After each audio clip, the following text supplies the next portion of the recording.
പ്രിയപ്പെട്ട സബർമതി അക്കാദമിയിലെ അംഗങ്ങളെ, പ്രിയപ്പെട്ട സഹപ്രവർത്തകരെ, സുഹൃത്തുക്കളെ, സഹോദരി സഹോദരന്മാരെ, ഇന്നത്തെ ദിവസത്തിന്റെ പ്രത്യേകത നമുക്ക് എല്ലാവർക്കും അറിയാവുന്നതാണ്.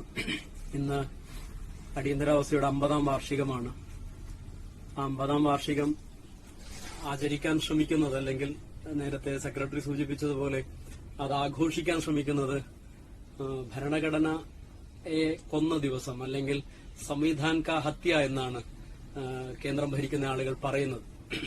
വ്യാപകമായ രീതിയിൽ അടിയന്തരാവസ്ഥയെക്കുറിച്ച് പ്രചരിപ്പിക്കുന്ന കാര്യങ്ങളുടെ കൂട്ടത്തിൽ ഞാൻ വിചാരിക്കുന്നത്, അടിയന്തരാവസ്ഥയിൽ നടന്ന കാര്യങ്ങളെക്കുറിച്ച് നമുക്ക് പലർക്കും കേട്ടറിവോ അല്ലെങ്കിൽ വായിച്ചറിവോ അല്ലെങ്കിൽ അതുമായി ബന്ധപ്പെട്ട മറ്ററിവുകളോ ഒക്കെ ഉണ്ട്. പക്ഷെ എങ്ങനെയാണ് അടിയന്തരാവസ്ഥയിലേക്ക് ഒരു രാജ്യം ചെന്നെത്തിയത് എന്നതുള്ളതിന്റെ ചരിത്രത്തെക്കുറിച്ച് പലപ്പോഴും നമുക്ക് മനസ്സിലാക്കാനോ അല്ലെങ്കിൽ അതുമായി ബന്ധപ്പെട്ട കാര്യങ്ങളെക്കുറിച്ച് അറിയാനോ നമ്മൾക്ക് ധാരാളം പറ്റിയിട്ടില്ല എന്നാണ് ഞാൻ വിശ്വസിക്കുന്നത്. സത്യത്തിൽ അടിയന്തരാവസ്ഥയുമായി ബന്ധപ്പെട്ട് പ്രചരിപ്പിക്കാൻ ശ്രമിക്കുന്ന പ്രധാനപ്പെട്ട കാര്യങ്ങളിൽ ഒന്ന്, അത് തീർത്തും ഭരണഘടനാ വിരുദ്ധമായ ഒരു കാര്യമായിരുന്നു എന്നാണ് പറയുന്ന ആളുകൾ പറയുന്നത്. ഒന്ന്, അടിയന്തരാവസ്ഥയെ വിമർശിക്കുന്ന ആളുകളുടെ കൂട്ടത്തിൽ പറഞ്ഞ് പ്രചരിപ്പിക്കുന്ന കാര്യങ്ങളിൽ ഒന്ന്, ഭരണഘടനയ്ക്കെതിരായിട്ടാണ് അടിയന്തരാവസ്ഥ പ്രഖ്യാപിക്കപ്പെട്ടതെന്നും ഒരു തുണ്ട് കടലാസിൽ ശ്രീമതി ഗാന്ധി എഴുതി കൊടുത്തതിന് താഴെ അന്നത്തെ രാഷ്ട്രപതിയായിരുന്ന ഫക്രുദ്ദീൻ അലി അഹമ്മദ് ഒപ്പുവെച്ചു കൊടുത്തു എന്നുമാണ് വലിയ രീതിയിൽ പ്രചരിപ്പിക്കാൻ ശ്രമിക്കുന്നത്. അത്രമാത്രം ഫാസിസ്റ്റ് സ്വഭാവത്തോടുകൂടിയ ഒരു ഭരണാധികാരിയായിരുന്നു ശ്രീമതി ഗാന്ധി എന്നുള്ള നിലയിലാണ് പ്രചരിപ്പിക്കാൻ ശ്രമിക്കുന്നത്. അപ്പൊ ഞാൻ ഇന്നത്തെ ഈ ഒരു കൂടിക്കാഴ്ചയിൽ അല്ലെങ്കിൽ ഇന്നത്തെ ഈ ഒരു ക്ലാസ്സിൽ ആദ്യം ഞാൻ പറയാൻ ശ്രമിക്കുന്ന കാര്യം, ഭരണഘടനയിൽ എങ്ങനെയാണ് അടിയന്തരാവസ്ഥയെക്കുറിച്ച് പറയുന്നതെന്നും 1975 ജൂൺ 25-ന് എങ്ങനെയാണ് ഭരണഘടനാനുസൃതമായി അടിയന്തരാവസ്ഥ പ്രഖ്യാപിക്കപ്പെട്ടതും എന്നുള്ളതിനെ കുറിച്ചാണ് ആദ്യം ഞാൻ പറയാൻ ഉദ്ദേശിക്കുന്നത്. നോക്കൂ, ആർട്ടിക്കിൾ 352 ഭരണഘടനയിൽ എമർജൻസിയെക്കുറിച്ച് പറയുന്ന പ്രൊവിഷൻ എന്ന് പറയുന്നത്. ആ ആർട്ടിക്കിൾ 352 1978 ഭേദഗതി ചെയ്യപ്പെടുന്നത്. അങ്ങനെ ഭേദഗതി ചെയ്യപ്പെടുന്നതിന് മുമ്പ് ആർട്ടിക്കിൾ 352 ഒറിജിനൽ ആർട്ടിക്കിൾ 352 ഉണ്ടായിരുന്ന പ്രൊവിഷൻ എന്താണെന്നും പിന്നീട് ഭരണഘടനയിൽ ഭേദഗതിക്ക് ശേഷം 44-ാം ഭരണഘടനാ ഭേദഗതിക്ക് ശേഷം എന്താണ് വന്ന മാറ്റം എന്നുള്ളതിനെ കുറിച്ച് ഞാൻ ആദ്യം ഒന്ന് സൂചിപ്പിക്കാം. ആർട്ടിക്കിൾ 352 പറയുന്നത് പ്രൊക്ലമേഷൻ ഓഫ് എമർജൻസി. ഏതൊക്കെ സാഹചര്യങ്ങളിലാണ് എമർജൻസി, അടിയന്തരാവസ്ഥ പ്രഖ്യാപിക്കാൻ പറ്റുന്നത് എന്നുള്ളതിനെ കുറിച്ചാണ് അത് ആദ്യം പറയുന്നത്. ഒന്ന്, if the president is satisfied that a grave emergency exists whereby the security of India or of any part of the territory thereof is threatened. രാജ്യത്തിന്റെ അല്ലെങ്കിൽ രാജ്യത്തിന്റെ ഏതെങ്കിലും ഒരു ഭാഗത്തിന്റെ സുരക്ഷിതത്വം അപകടത്തിലാവുന്ന ഘട്ടത്തിൽ, whether by war or external aggression, യുദ്ധത്തിലൂടെ അല്ലെങ്കിൽ പുറത്തുനിന്നുള്ള ആക്രമണത്തിലൂടെ, ഓർ ഇന്റേണൽ ഡിസ്റ്റർബൻസ്, ആഭ്യന്തരമായ കലാപങ്ങളിലൂടെ, he may by proclamation make a declaration to that effect in respect of the whole of India or such part of the territory thereof as may be specified in the proclamation. അതായത് 2-3 സാഹചര്യങ്ങളിൽ അടിയന്തരാവസ്ഥ പ്രഖ്യാപിക്കാൻ ഭരണഘടനയുടെ article 352 ഈ രാജ്യത്തിന്റെ പ്രസിഡന്റിനെ അധികാരപ്പെടുത്തുന്നുണ്ട്. ഒന്ന്, external എഗ്രഷൻ ഉണ്ടാവുമ്പോൾ, പുറത്തുനിന്നുള്ള ആളുകൾ ഈ രാജ്യത്തെ ആക്രമിക്കുമ്പോൾ. 2, യുദ്ധമുണ്ടാകുന്ന സാഹചര്യത്തിൽ. 3, ഇന്റേണൽ ഡിസ്റ്റർബൻസ് ഉണ്ടാകുന്ന സാഹചര്യത്തിൽ, ആഭ്യന്തരമായ അസ്വസ്ഥതകൾ ഉണ്ടാകുന്ന ഒരു ഘട്ടത്തിൽ വേണമെന്നുണ്ടെങ്കിൽ രാഷ്ട്രപതിക്ക് ഈ രാജ്യത്ത് അടിയന്തരാവസ്ഥ പ്രഖ്യാപിക്കാവുന്നതാണ് എന്നാണ് ആർട്ടിക്കിൾ 352 ഭരണഘടന 44-ാം തവണ ഭേദഗതി ചെയ്യുന്നതിന് മുമ്പ് പറഞ്ഞത്. നോക്കൂ, 44-ാം തവണ ഭേദഗതി ചെയ്തപ്പോ ഭരണഘടനയുടെ ആർട്ടിക്കിൾ 352 ഭേദഗതി ചെയ്യുമ്പോൾ അത് ജനതാ ഗവൺമെന്റിന്റെ സമയത്താണ് 1978-ൽ ഇന്റേണൽ ഡിസ്റ്റർബൻസ് എന്നുള്ള പറയുന്ന ഭാഗം മാറ്റിയിട്ട് അതിനെ ആംഡ് റെബല്യൻ എന്ന് മാത്രമാക്കി മാറ്റി. അതായത് സായുധ കലാപം ഉണ്ടാകുമ്പോൾ മാത്രമേ ഇനി മുതൽ ഈ രാജ്യത്തിനകത്ത് അടിയന്തരാവസ്ഥ പ്രഖ്യാപിക്കാൻ സാധിക്കുകയുള്ളൂ. ഞാൻ പറഞ്ഞു വന്നത്, ശ്രീമതി ഗാന്ധി 1975 ജൂൺ 25 ഈ രാജ്യത്ത് അടിയന്തരാവസ്ഥ പ്രഖ്യാപിക്കാൻ രാജ്യത്തിന്റെ രാഷ്ട്രപതിയോട് നിർദ്ദേശിക്കുന്ന സമയത്ത് അല്ലെങ്കിൽ അഭ്യർത്ഥിക്കുന്ന സമയത്ത് ഈ രാജ്യത്തിന്റെ ഭരണഘടനയിൽ ആർട്ടിക്കിൾ 352 അത് പ്രഖ്യാപിക്കാനുള്ള പ്രൊവിഷൻ ഉണ്ടായിരുന്നു എന്നുള്ളതാണ് ഒന്നാമത്തെ കാര്യം. രണ്ടാമത്തെ കാര്യം എന്ന് പറയുന്നത്, അന്നത്തെ പ്രധാനമന്ത്രിയായിരുന്ന ശ്രീമതി ഗാന്ധി ഒരു തുണ്ട് കടലാസിൽ എഴുതി കൊടുത്തിട്ടാണ് ഈ പറയുന്ന പ്രഖ്യാപനമുണ്ടായതെന്നും അന്ന് കേന്ദ്ര ഗവൺമെന്റിന്റെ ഏത് ശുപാർശയും ഭരണഘടനാപരമായി അതിന് കൌൺസിൽ ഓഫ് മിനിസ്റ്റേഴ്സിന്റെ മന്ത്രിസഭാ യോഗത്തിന്റെ അനുമതിയോടുകൂടി മാത്രമേ രാഷ്ട്രപതിക്ക് അയക്കാൻ സാധിക്കുകയുള്ളൂ. പക്ഷേ എമർജൻസി പ്രഖ്യാപിക്കുന്ന സമയത്ത്, അടിയന്തരാവസ്ഥ പ്രഖ്യാപിക്കുന്ന സമയത്ത് അങ്ങനെ ഒരു മന്ത്രിസഭാ യോഗം നടന്നില്ല എന്നുള്ളതുമാണ് അതിന് ഉപോത്ഫലകമായി പറയുന്ന കാര്യം. അടിയന്തരാവസ്ഥയെ എതിർക്കുന്ന ആളുകൾ ഭരണഘടനാ വിരുദ്ധമായാണ് കാര്യങ്ങൾ നടന്നത് എന്ന് പറയാൻ ശ്രമിക്കുന്ന ആളുകൾ പ്രചരിപ്പിക്കുന്ന കാര്യമൊന്നും. അതിനെക്കുറിച്ചുകൂടി ഞാൻ ഒന്ന് പറയാം. അന്ന് ശ്രീമതി ഗാന്ധി അടിയന്തരാവസ്ഥ പ്രഖ്യാപിക്കണമെന്ന് അഭ്യർത്ഥിച്ചുകൊണ്ട് അന്നത്തെ രാഷ്ട്രപതിയായിരുന്ന ഫക്രുദ്ദീൻ അലി അഹമ്മദിന് ഒരു ശുപാർശ കൊടുക്കുന്ന സമയത്ത് അതിന്റെ കൂടെ കേന്ദ്രത്തിന്റെ ഒരു സർക്കാരിന്റെ ഒരു കവറിംഗ് ലെറ്ററോടുകൂടി, പ്രധാനമന്ത്രിയുടെ ഒരു കവറിംഗ് ലെറ്ററോടുകൂടിയാണ് അത് അയക്കുന്നത്. പ്രചരിപ്പിക്കാൻ ശ്രമിക്കുന്നത് പോലെ കൊടുത്തയച്ച കടലാസിന്റെ കീഴിൽ ഒപ്പിടുകയായിരുന്നില്ല ഫക്രുദ്ദീൻ അലി അഹമ്മദ് എന്ന് പറയുന്ന രാഷ്ട്രപതി ചെയ്തത്. മറിച്ച് ഏതാണ്ട് 1975 ഈ പറയുന്ന ജൂൺ മാസം 25 തീയതി രാത്രിയിൽ അടിയന്തരാവസ്ഥ പ്രഖ്യാപിക്കുന്നതിന്റെ അന്നത്തെ ദിവസം രാത്രി 8 മണിയോടുകൂടി സിദ്ധാർത്ഥ ശങ്കർ എന്ന് പറയുന്ന ബംഗാളിന്റെ മുഖ്യമന്ത്രിയും കോൺഗ്രസിന്റെ നേതാവും വളരെ വിലപിടിപ്പുള്ള അഭിഭാഷകരിൽ ഒരാളുമായ, ജ്ഞാനം കൊണ്ടും എല്ലാം കൊണ്ടും വിലപിടിപ്പുള്ള അഭിഭാഷകരിൽ ഒരാളുമായ സിദ്ധാർത്ഥ ശങ്കറയോടൊപ്പമാണ് പ്രധാനമന്ത്രി ശ്രീമതി ഇന്ദിരാഗാന്ധി രാഷ്ട്രപതിയെ സന്ദർശിക്കുന്നത്. രാജ്യത്ത് നടന്നുകൊണ്ടിരിക്കുന്ന കാര്യങ്ങളെ അദ്ദേഹം വാക്കാൽ ധരിപ്പിക്കാൻ ശ്രമിക്കുന്നത്. എന്നിട്ട് താൻ ഒരു അടിയന്തരാവസ്ഥയുമായി ബന്ധപ്പെട്ട കാര്യങ്ങൾ കൂടി സംസാരിക്കാനാണ് വന്നതെന്ന് പറയുമ്പോൾ അദ്ദേഹം അതിന്റെ ഒരു കൺസെന്റ് കൊടുക്കുകയും ഒപ്പം അദ്ദേഹം ശുപാർശ കൂടി ആവശ്യപ്പെടുകയും ചെയ്യുകയാണ്. അപ്പോ ശ്രീമതി ഗാന്ധി അയക്കുന്ന ഒരു ലെറ്റർ ഉണ്ട് അതിന്റെ കൂടെ. ആ ലെറ്റർ ഈ പറയുന്ന പ്രൊക്ലമേഷൻ ഓഫ് എമർജൻസി എന്ന് പറയുന്നത് 4 വരിയിലുള്ള വാചകമാണ്. അതുകൂടി ഞാൻ പറയാം. In exercise of the powers conferred by Clause 1 of Article 352 of the Constitution, I, Fakhruddin Ali Ahmad, President of India, by this proclamation declare that a grave emergency exists whereby the security of India is threatened by internal disturbances എന്ന് പറഞ്ഞാണ് അടിയന്തരാവസ്ഥ പ്രഖ്യാപനം ഉണ്ടാകുന്നത്. ആ പ്രഖ്യാപനത്തിനു വേണ്ടി ശ്രീമതി ഗാന്ധി രാഷ്ട്രപതിക്ക് നൽകിയ കത്തിലെ വാചകങ്ങൾ കൂടി ഞാൻ പറയാം. അത് വളരെ പ്രസക്തമാണ്. Dear Rashtrapatiji, as already explain to you a little while ago, കുറച്ചു മുമ്പ് ഞാൻ അങ്ങയെ ധരിപ്പിച്ചതുപോലെ, information has reached us with indicate that there is imminent danger to the security of India being threatened by internal disturbances. ആഭ്യന്തര കലാപങ്ങൾ കൊണ്ട് രാജ്യത്തിന്റെ സുരക്ഷിതത്വം അപകടത്തിലായിരിക്കുന്നു. The matter is extremely urgent, വളരെ അടിയന്തര പ്രാധാന്യമുള്ളതാണ്. I would have like to have taken this to cabinet, but unfortunately this is not possible tonight. ഞാനിത് മന്ത്രിസഭാ യോഗത്തിൽ ചർച്ച ചെയ്യേണ്ടതാണ്, പക്ഷേ ഈ രാത്രിയിൽ അതിന് സാധ്യമല്ല. I am therefore condoning or permitting a departure from the Government of India Transfer of Business Rules 1961 as amended up to date by virtue of my powers under Rule 12 thereof. നോക്കൂ, ഇന്ത്യ സർക്കാരിന്റെ എല്ലാ ഈ പറയുന്ന രീതിയിലുള്ള ബിസിനസ്സുകളും നടക്കേണ്ടത് government of India transfer of business rules 1961 പ്രകാരമാണ്.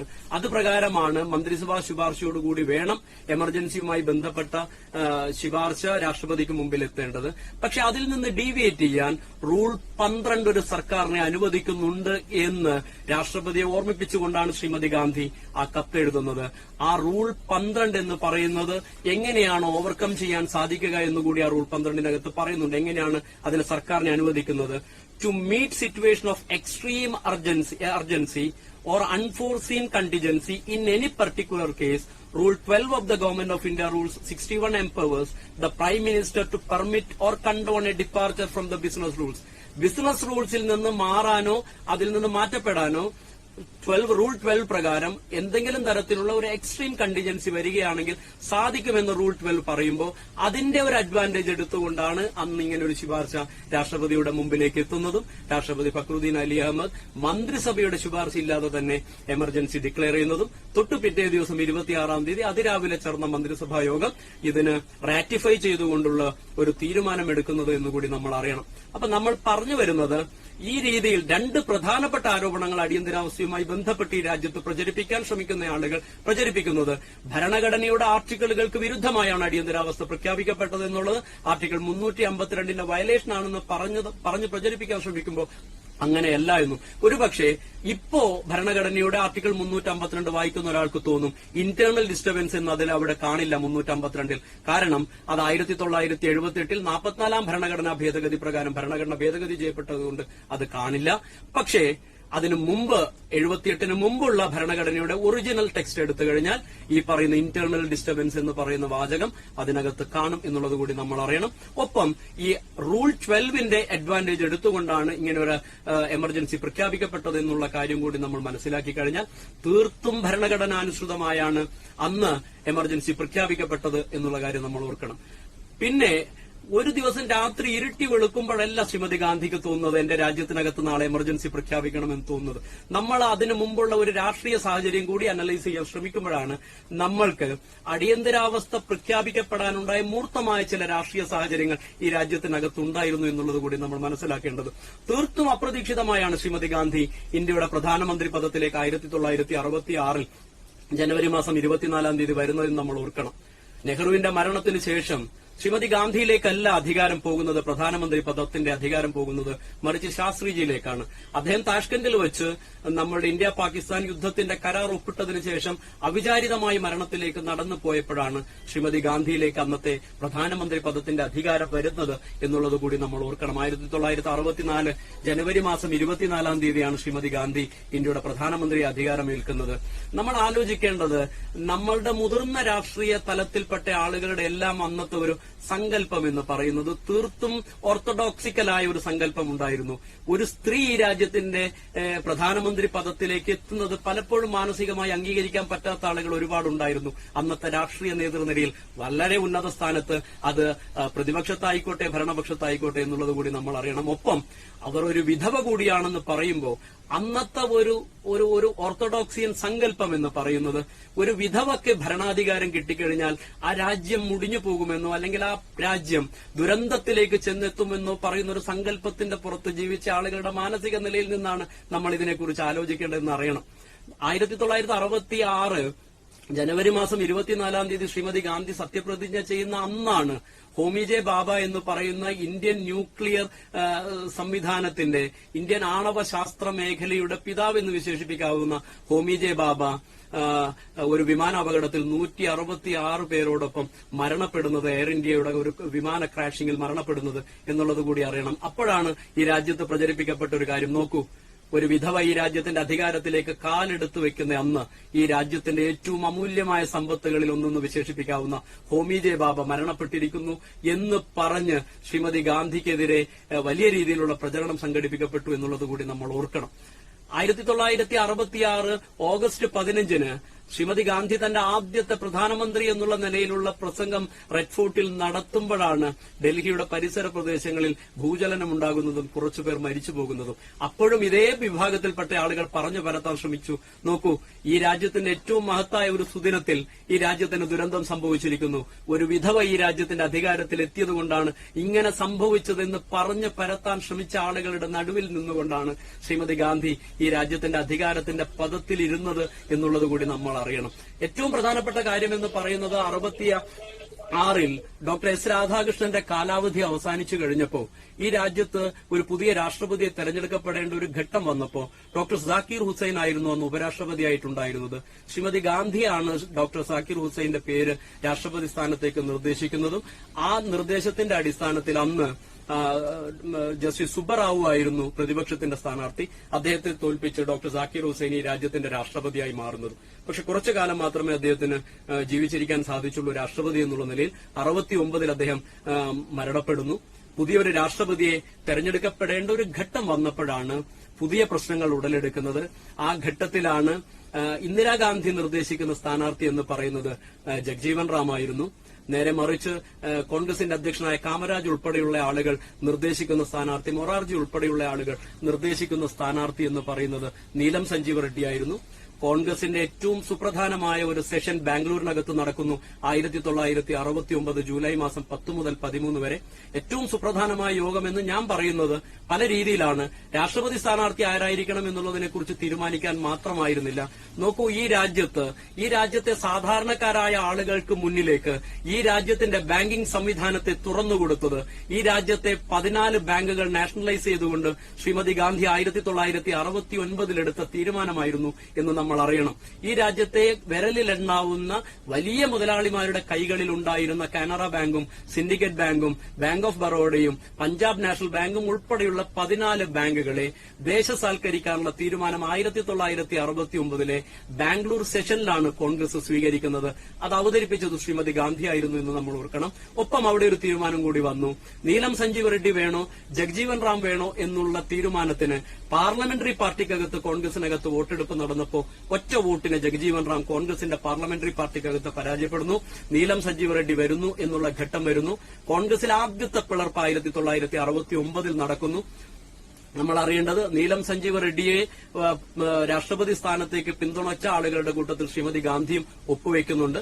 പക്ഷെ V ഗിരി എന്ന് പറയുന്ന ഒരു അന്നത്തെ ഉപരാഷ്ട്രപതിയായിരുന്ന ആൾ, അദ്ദേഹം രാഷ്ട്രപതി സ്ഥാനത്തേക്ക് സ്വതന്ത്രനായി മത്സരിക്കാൻ നോമിനേഷൻ കൊടുക്കുന്നു. മനസാക്ഷി വോട്ടിന് ശ്രീമതി ഗാന്ധി ആഹ്വാനം ചെയ്യുന്നു. രണ്ടാം റൌണ്ട് വോട്ടെണ്ണലിൽ വി ഗിരി ഈ രാജ്യത്തിന്റെ രാഷ്ട്രപതിയായി തെരഞ്ഞെടുക്കപ്പെടുന്നു. ഒരുപക്ഷെ ഇന്ദിരാഗാന്ധിക്ക് നേടിയ ഒരു വലിയ രാഷ്ട്രീയ വിജയം എന്നുള്ള രീതിയിൽ 69 ആ വിജയം വരുമ്പോൾ നാഷണലൈസേഷൻ ഓഫ് ബാങ്കിംഗ് സെക്ടർ എന്ന് പറയുന്ന 14 ബാങ്കുകളെ നാഷണലൈസ് ചെയ്യാൻ വേണ്ടി തീരുമാനിച്ചപ്പോൾ നമ്മൾ ഓർക്കേണ്ടത്, അതിനെതിരെ RC കൂപ്പർ എന്ന് പറയുന്ന സെൻട്രൽ ബാങ്ക് ഓഫ് ഇന്ത്യയുടെ ഒരു ഷെയർ ഹോൾഡർ, അദ്ദേഹം സുപ്രീം കോടതിയെ സമീപിക്കുന്നു. നമ്മൾ ആലോചിക്കേണ്ടത്, സർക്കാർ എടുത്ത തീരുമാനത്തിനെതിരെ സുപ്രീം കോടതി വിധി പ്രഖ്യാപിക്കുന്നു. എടുത്ത തീരുമാനം തെറ്റാണ്, ആർട്ടിക്കിൾ 31 വയലേഷനാണ്, റൈറ്റ് ടു പ്രോപ്പർട്ടി എന്നുള്ളത് ഒരു അവകാശമാണെന്നുള്ള രീതിയിൽ സുപ്രീം കോടതി RC കൂപ്പർ കേസിൽ പറഞ്ഞപ്പോൾ സർക്കാരിന് അതിൽ നിന്ന് പിന്നോട്ട് പോകാനല്ല ശ്രീമതി ഗാന്ധി ശ്രമിച്ചത്, മറിച്ച് ആവശ്യത്തിന് നഷ്ടപരിഹാരം നൽകിക്കൊണ്ട് വീണ്ടും ആ ബാങ്ക് ദേശസാൽക്കരണത്തെ നിയമാനുസൃതമാക്കാൻ ശ്രീമതി ഗാന്ധി ചെയ്ത നടപടികൾ, ആ നടപടികളിലൂടെയാണ് ഈ രാജ്യത്തെ സാധാരണക്കാരനിലേക്ക് ഈ രാജ്യത്തെ ബാങ്കിംഗ് സെക്ടർ തുറന്നുകൊടുത്തതെന്ന് നമ്മൾ അറിയണം. ഈ രാജ്യത്ത് ഹരിത വിപ്ലവം നടന്ന കാലഘട്ടം നമ്മൾ ഓർക്കണം. ഒരുപക്ഷെ നെല്ലിനു വേണ്ടി, ഗോതമ്പിന് വേണ്ടി, അരിക്ക് വേണ്ടി, ഭക്ഷ്യ സാധനങ്ങൾക്ക് വേണ്ടി അമേരിക്കയിൽ നിന്ന് വരുന്ന കപ്പലിനെ കാത്തുനിന്ന ഇന്ത്യയിലേക്ക് ഡോക്ടർ MS സ്വാമിനാഥന്റെ സഹായത്തോടുകൂടി ഈ രാജ്യത്ത് നടപ്പിലാക്കിയ വലിയ രീതിയിലുള്ള ഒരു വലിയ ഹരിത വിപ്ലവത്തിന്റെ ഒരു വലിയ മുന്നേറ്റമുണ്ട്. നോക്കൂ, നമ്മൾ ആലോചിക്കേണ്ടത് കേവലം 12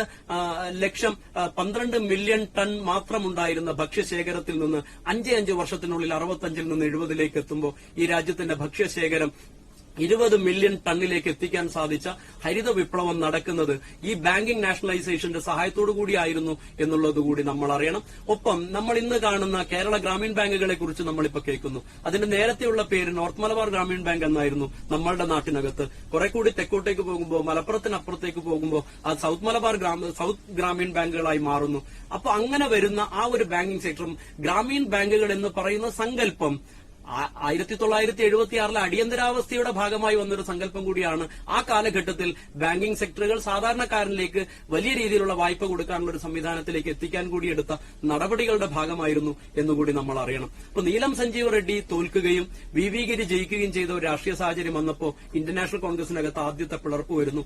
ആ പിളർപ്പിലൂടെ മാറിക്കഴിഞ്ഞ് ശ്രീമതി ഗാന്ധി 1971 തെരഞ്ഞെടുപ്പ് നടക്കുമ്പോൾ വലിയ രീതിയിലുള്ള മാർജിനോട് 72 തെരഞ്ഞെടുപ്പ് നടക്കേണ്ടത്. പക്ഷേ 71 തന്നെ തെരഞ്ഞെടുപ്പ് നടത്താൻ ശ്രീമതി ഗാന്ധി രാഷ്ട്രപതിയെ സമീപിക്കുന്നു. പാർലമെന്റ് പിരിച്ചുവിടുന്നു, തെരഞ്ഞെടുപ്പിലേക്ക് പോകുന്നു. അതിനു മുമ്പ് സുപ്രധാനമായ മറ്റൊരു തീരുമാനം കൂടി രാജ്യത്തിനകത്ത് എടുക്കപ്പെടുന്നുണ്ട്. ഗരീബി ഹട്ടാവോ എന്നുള്ളതായിരുന്നു ഇന്ദിരാഗാന്ധിയുടെ മുദ്രാവാക്യം. നേരെ മറിച്ച് പ്രതിപക്ഷം മുഴക്കിയ മുദ്രാവാക്യം ഇന്ദിരാ ഹട്ടാവോ എന്നുള്ളതായിരുന്നു എന്നുള്ളതുകൂടി നമ്മൾ അറിയണം. അവിടെ പ്രിവി പേഴ്സ് നിർത്തലാക്കാനുള്ള ഒരു തീരുമാനം കൂടി സർക്കാരിന്റെ ഭാഗത്ത് നിന്നുണ്ടാകുന്നുണ്ട്.